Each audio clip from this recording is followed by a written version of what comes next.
What is going on, guys? Jack here.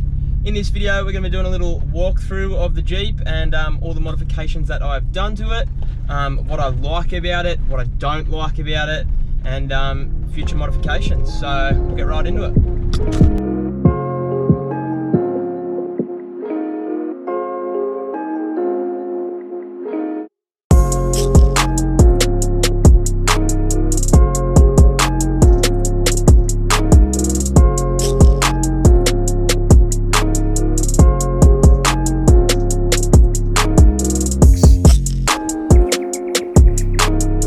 Alrighty, so starting at the front of the car, so we've got a ARB bull bar. Now I picked this up second hand off a bloke for $1,000, and it's pretty much spanking new. It's in pretty good nick. Obviously I've banged it up a fair bit since I've had it, but honestly it was quite a good buy. I was waiting for quite some time to pick one of these up second hand, but I'm definitely glad that I waited. Also around the front here I'm running the King's Dominator X 12,000 pound winch. You know, mate, driving a Jeep, don't need a winch much, but yeah, it does the job and I've never had an issue with it, so that's what I'm running for now. For comms, I've got a Uniden, you can probably see it there, Uniden. It's a 6 dBi aerial, and you can actually switch this out, which I'll show you. Like that. You can actually switch this out for a 3 dBi, which does come with the kit that I got. So that just screws on there like that. So yeah, 6 dBi is what I normally run because it's a good all-rounder.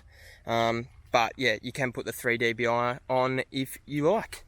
Also up the front here, we have this beautiful stainless steel snorkel. Now, the reason that I decided to go with this stainless steel snorkel is because of my roof rack. Now, it's a Smitty built roof rack. It's an exoskeleton roof rack, which you can probably see. So it covers the whole outside of the car. But the reason I had to go with the Stano is because the Stano bolts to the roof rack, because with this roof rack you can't actually run a stock plastic snorkel, as the rack interferes with where the plastic one mounts. So that's why I've gone with the Stano. That one was made by Wild Customs and Mechanical. They did an awesome job on it, so shout out to those boys. Now also up the front here we have the Falcon shocks. So I'm running the Falcon 3-2 shocks. They are fully adjustable, which you can probably see in there. So they're so good. Like, basically when I go away on trips, I normally run them at about 5 when the car's fully loaded, and it just helps with that cushioning along the highway and whatnot when you're in a fully loaded car. They're bloody awesome. On the tracks, I normally run them at about 1 to 2, just so they're super soft and it just lets it get that full range of motion, get that as much droop as possible, really. Now, I did install these extended brake lines the other day because my stock ones were pretty much maxed out when it was flexing. So I've gone with these extended ones. I did have a drop bracket, but as you can see, but it just wasn't cutting it. Now, also down here we have a geometry bracket. So you can't really make much of that. It's that big chunky bracket right there. And basically what that bracket does is it allows the front arms to stay as level as possible. Obviously when you lift your four-wheel drive, they get on quite the angle, like that.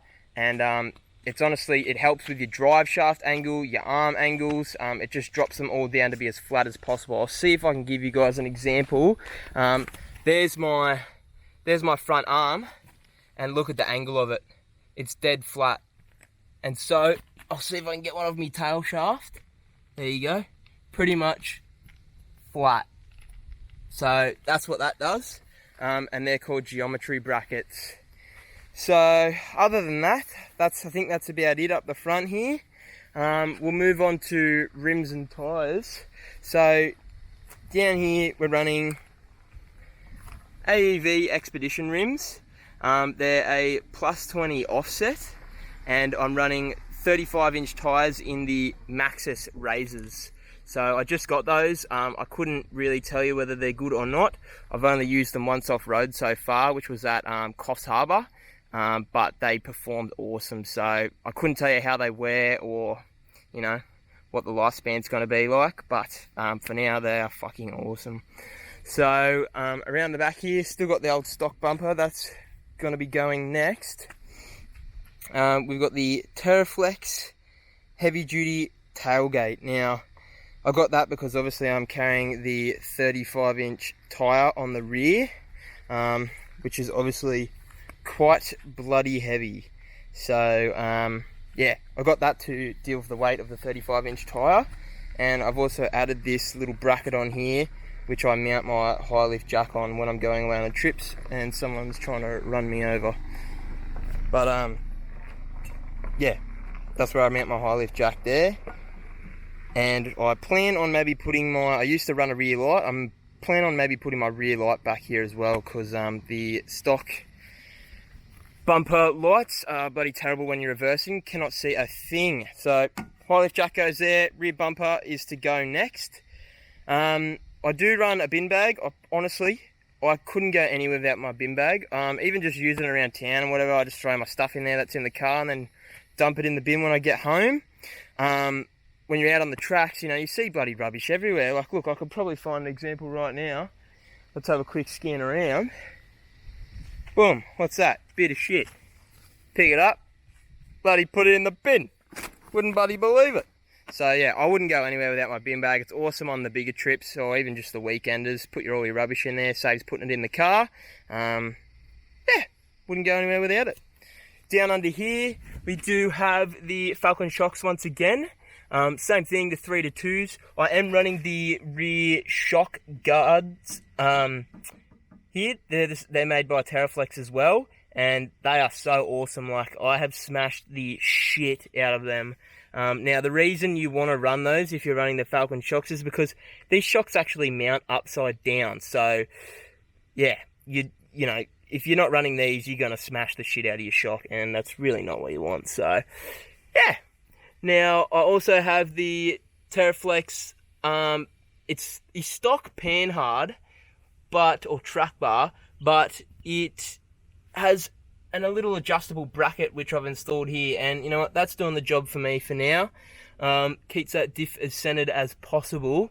Now, I've got the Evo adjustable sway bar linkages here. Now, I had to flip those to the inside because my tyre was scrubbing when they were mounted on the outside with these 35. So I've moved those to the inside.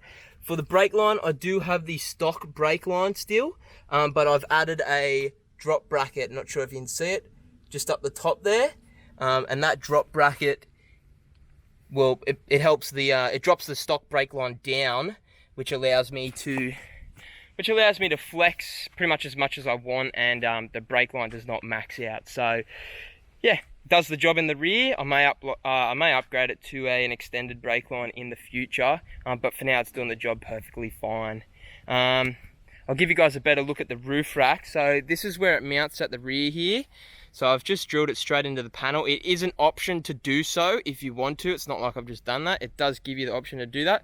Or if you don't have a bumper that comes around the corner here, if you've got a bumper that ends right here, you can actually mount it down under here to the chassis. So yeah, you don't have to drill it into the panel. That's just what I decided to do because I still do have this stock bumper. Yeah, it's an awesome roof rack. I used to run a rooftop 10 on it, so it can carry plenty of weight. I can't remember the specs at the moment, but yeah, it can run, and it carries what, 80 kilo roof rack, and me and my partner in it, and all our sleeping gear up the top there as well. So it can carry plenty of weight. Really good rack. Now, I've picked up these secondhand Rubicon rock sliders. Now, I picked those up for $100 off some guy, which was an awesome buy.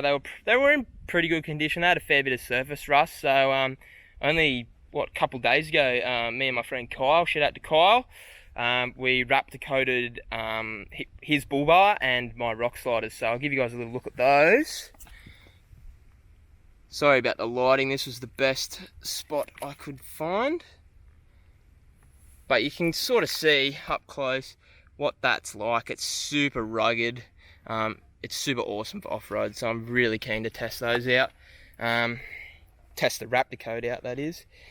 Now, up the front here again, I did miss a few things. I've got the Fox steering stabilizer. I do plan on getting a flip kit for that, because as you can see, it's actually the lowest point. It gets absolutely belted when I go off-road, and it's only a matter of time before I break it. So that will be getting replaced. Now, I have a TerraFlex upgraded track bar here. It does look stock, but it is upgraded. It's fully adjustable up in there, which you can see. I have, not much point really me showing you, but recently I just twin locked it. I've got ARB air lockers, front and rear. I have TerraFlex ball joints in the front, new wheel bearings, new axle seals, all that sort of stuff. So I've just done all of that to the front, and it's absolutely amazing. The thing is an animal. Now that it's twin locked, I'm super happy with how it goes off road. It's pretty much just point and shoot now. Like, it just goes anywhere really. Other than that, I think that's it for the outside, and I will show you guys the inside. Cheers. Actually, I did forget one thing. The lift I'm running, it's a TerraFlex 3.5 inch lift. I know it does look very small now because it has sagged quite a lot. It kind of looks like a 3 inch now. So yeah, I would call it 3 inch now, but yeah, it was a 3.5 inch TerraFlex lift, now sagged quite a bit. I probably, in the future, I might upgrade those, get some new ones to handle the weight a bit better. So yeah, that's it for the lift. Alright, so we're in the rear of the Jeep. Now, I have actually taken out my rear seats because I don't really take anyone else. I'll just take me and Liz, and everyone else just comes in their own cars. So yeah, I've taken out the rear seats for the extra space. Now, I'm running the Titan drawers in here. These are the 900mm drawers. Now, they do fit as long as you don't have the rear seats in. I have seen people cut these down in the future. In the future. I have seen people cut these down before and fit them with the rear seats, but obviously they've trimmed them down, so yeah, didn't need to do that. Now, in this right hand drawer, I carry all my recovery gear. I carry a step because I'm a midget, and basically when I have my fridge in the fridge slide, I cannot reach into it, so that's what the step's for. But yeah, basically just all recovery gear in this drawer, and spare parts right up the back there, jumper leads, that sort of stuff. In this drawer here, I have all my camping gear, so stubby coolers, paper towel. It's obviously not packed for a trip right now. Basically got this orange thing. This is my cooker. I've got my solar panel, which is in this bag. Pretty sure it's a 120 amp hour solar panel. And then this is just like my little washing up bucket, which I'll try and do it with one hand. Should be able to do it. There we go. So that's my little washing up tub there. So that is super handy. If you go camping a lot, I recommend getting one. So that's what is going on in the rear here. Now I'll show you my fridge slide. Now this is my fridge slide here. So I've just installed this, picked it up super cheap. 1 second, just got to use two hands. So that comes out like that. So it does not come out very far. So the other thing that I can do is take this fridge slide out too. So there's another fridge slide here. So what happens is it comes out like this, and then it comes out again. Now, as you can see, that comes out way, way, way far enough for me to clear the rear window here. So when obviously you got your fridge here, you know, you try and open the lid, it hits the window here. So if it's out this far, it will not hit the window, and you can fully open the fridge lid. A lot of Jeep people will know what I'm talking about with that one. And once again, that's what the step is for. Put that step down here, step up on it, and then I can get into my fridge because I'm quite short. So I'll put this away, and we'll show you the rest of the rear setup. Alright, so you're all probably wondering, what this big bloody box is in the back. Now, this is my dual battery system. So this is a battery box, and inside of this is an AGM deep cycle battery, which I run all of my accessories off, my fridge, my camp lights, charge phones with it. Now, as you can see, it's got a little display here, which tells you what the battery is on. So it's running 12.6 volts. You can connect your solar panel to it, which is obviously I use the solar panel to charge this. So they can either, you can either plug that in here or there. I just have it strapped down in the back using a ratchet strap. I have it earthed over here. Look, it's not the prettiest setups, but look, it's served me well for quite a long time. And I'll show you how this gets charged. So obviously it gets charged via the solar panel. So obviously, once again, solar panel in the rear drawer there, charge it via the sun. There's those SIGGI socket and USB sockets. So this red cable, I'll show you where that runs to, runs into the engine bay, and I'll show you how this bad boy gets charged other than the solar panel. So I'll show you when we get there. Alright, welcome to the fucking bird's nest. So, look, yes, before you say anything, I do really need to tidy this up. But basically, how that dual battery system gets charged is I have a little voltage sensitive relay. Now, how this works is basically the alternator sends charge to your main battery, and once this main battery is fully charged, it will switch over and start sending charge through the voltage sensitive relay all the way from this red cable. It's quite a large cable, by the way, so it holds voltage down along the car, along the rear floor, and then as you can see, if I lift this up, we've got that little red cable there, so it comes all the way along the back of the car and it hooks up into the battery there. So that charges the battery while I'm driving, and obviously while I'm at camp and whatnot, I'll charge it with the solar panel. So that's how my dual battery setup works. Look, it's definitely on the cheap side, but it works perfect for me. Now, that setup will not work for you if your car has a smart alternator. I do have another video on my setup, and if it will work for you and whatnot, it cost me around $430 all up. So yeah, I'll leave a link to that video in the description if you want to check it out. Other than that, in the engine bay, we have a SAS carbon airbox. So that hooks up to my snorkel there and goes straight into there. I am quite happy with it. You can pick that one up from, not super cheap, what's it bloody called? Autobarn. Picked that one up from Autobarn. I cannot remember how much it was. I do plan on actually getting rid of it in the future and getting something maybe a little bit nicer, a little bit better. But yeah, for now it does what it's meant to do, so happy with it. We do have diff breathers here, so it is quite a large diff breather, but I picked this stuff up from Burson's for about $60. It's just some fuel hose, and this is a big filter. So basically, I like these ones because they're see-through, and you can actually see what's going on in there, if it's clogged, if it does have anything in there.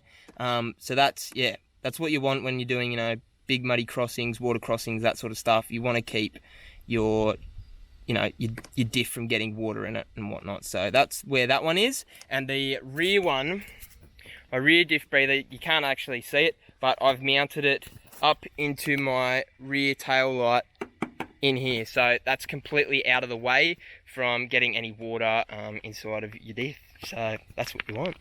Let's see what else is there. We have, there was something else, but I cannot fucking remember. I'll see you when I remember. Alrighty, so get that annoying bastard out of there. Jumping inside the car, we have a Oricom UHF system. So this is what came in the kit with my unit and aerial. And for now, look, it is on the cheaper side. I think the kit was about $200 off eBay, but it seems to work perfectly fine. I have mounted my handle down here for all you jeepers. I quite like it, to be honest. Like when I'm obviously driving like this, pick that up, talkie, put it down. It works for me. You really just have to find a spot for your UHF that works for you. So that's where I've put mine, and it works great. Now, like I said earlier in the video, I have just twin locked the Jeep. So here's my little switch panel here. So I've got my compressor, which I'll show you in a second. That's the switch for my compressor. My rear locker and my front locker here as well. So switches for the compressor. What else is going on in here? I do have my little GoPro mount here for when I'm filming for inside the car shots. I have another one out here on the bull bar. Another one just there. And another one just there. I don't do much filming from on the car, but you know, it does come handy every now and then. And I'll show you where my compressor is mounted. So we're over on the passenger side of the car, and where my compressor is mounted is actually, flip all this stuff up, under the seat. So it might be a bit hard to see, but that's where my ARB compressor is held. And I do have a pump up hose for it as well. So you just plug this into it, which you can see right there. You plug that in there and turn the compressor on and rip in, start pumping up your tyres. I absolutely love it. It's so bloody handy. Even having 35-inch tyres now, it does pump them up with maybe, I would say maybe, let's say from like 15, 16 PSI. You've just been out on the beach. I'd say each tyre maybe minute 30, 2 minutes at max. It's quite quick, especially, you know, being a single. It's an ARB single, not the double. So it does the job really well. So super happy with that as well. Future plans for the car. Future plans, definitely rear bumper. I've pretty much set my mind on the Animal off-road rear bumper. They're an Australian company. They're quite new on the scene. All their bar work's ADR approved, which means it's legal in Australia. And I think that'll be the next big item that I'll probably pick up. Other than that, I've just started redoing all my like steering knuckles and upgrading my steering and whatnot. Yeah, I haven't really decided whether I'm going to replace the whole component to like a heavy duty tie rod, for example, something like that, or just replace the tie rod ends. So I'm not sure yet, but I'll be definitely doing that down the line. Rear bumper for sure. Other than that, probably just a set of bash plates and some spotties, and she's pretty much done with the build. Other than that, it'll just be little bits and pieces here, and I'm super happy with how I've built this Jeep. I'll probably do an updated one of these once I have completed the car, an updated walkthrough of the Jeep, but I thought I'd do one now, as you know, a fair few people were keen to see what I've done with my Jeep and whatnot. So yeah, hope you guys enjoyed the video. If you did enjoy the video, make sure you leave a thumbs up. Comment down below what you thought, if you have any ideas, what you thought about the video, and make sure you subscribe. Cheers, legends!